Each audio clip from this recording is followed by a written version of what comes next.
കൊച്ചി വെണ്ണലയിൽ അമ്മയുടെ മൃതദേഹം ആരും അറിയാതെ മകൻ കുഴിച്ചിട്ട സംഭവത്തിൽ അസ്വാഭാവികതയില്ലെന്ന് പോലീസ്. മരണശേഷമാണ് മൃതദേഹം കുഴിച്ചിട്ടതെന്നാണ് പോസ്റ്റ്മോർട്ടം റിപ്പോർട്ട്. അതേസമയം മൃതദേഹത്തെ അപമാനിച്ചതിന് കേസെടുക്കും. ശ്രീകാന്ത് വിവരങ്ങളുമായി. ശ്രീകാന്ത്, ഈ വാർത്ത പുറം ലോകത്തെ അറിയിച്ചത് 24 ആണ്.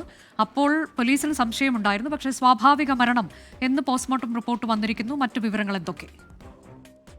ഇന്ന് പുലർച്ചെ ഏതാണ്ട് ഒരു 4-4:30 കൂടിയാണ് ഇയാൾ വീട്ടുമുറ്റത്ത് അമ്മയുടെ മൃതദേഹം കുഴിച്ചിട്ടത്. ഇയാൾ പോലീസിനോടും ഇത് നാട്ടുകാർ കണ്ടു, തുടർന്ന് പോലീസിനെ അറിയിച്ചു. പിന്നാലെ പാലാരിവട്ടം പോലീസ് എത്തി.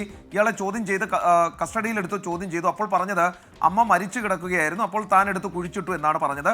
ആ സമയത്ത് ഇയാൾ ഭയങ്കരമായ രീതിയിൽ മദ്യപിച്ചിട്ടുണ്ടായിരുന്നു, ഇയാൾക്ക് ബോധമുണ്ടായിരുന്നില്ല എന്നാണ് പോലീസ് പറയുന്നത്. അതിനുശേഷം ഇയാളെ വിശദമായ ചോദ്യം ചെയ്യലിനും വിധേയമാക്കി.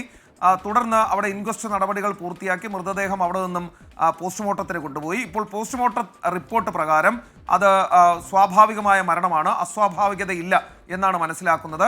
മരിച്ചതിന് ശേഷം ഇയാൾ കുഴിച്ചിട്ടു എന്ന് പോലീസിന് കൊടുത്ത മൊഴി വിശ്വസിക്കാം എന്ന രീതിയിലേക്ക് പോലീസ് എത്തിച്ചേർന്നിട്ടുണ്ട്. അപ്പോഴും ഇയാൾ വീട്ടിൽ മദ്യപിച്ച് ബഹളം വയ്ക്കാറുണ്ടെന്നും ഉപദ്രവിക്കാറുണ്ട് എന്നുള്ള കാര്യമൊക്കെ തന്നെ നാട്ടുകാരും അയൽവാസികളും ഒക്കെ തന്നെ പറയുന്നുണ്ട്. അതാണ് പോലീസിനും ഒരു സംശയം ഉടലെടുത്തത്. ഏതെങ്കിലും തരത്തിൽ ഇയാൾ കൊലപ്പെടുത്തിയതാണോ എന്നൊരു സംശയമാണ് ആദ്യഘട്ടത്തിൽ ഉണ്ടായത്. അത് നീങ്ങിയിരിക്കുന്നു. നിലവിൽ ഇയാൾക്കെതിരെ മൃതദേഹത്തോടുള്ള അനാദരവിന് കേസെടുക്കും. വെണ്ണലയിൽ മരണശേഷമാണ് അമ്മയെ മകൻ കുഴിച്ചിട്ടത് എന്ന തരത്തിലേക്ക് പോസ്റ്റ്മോർട്ടം റിപ്പോർട്ട്.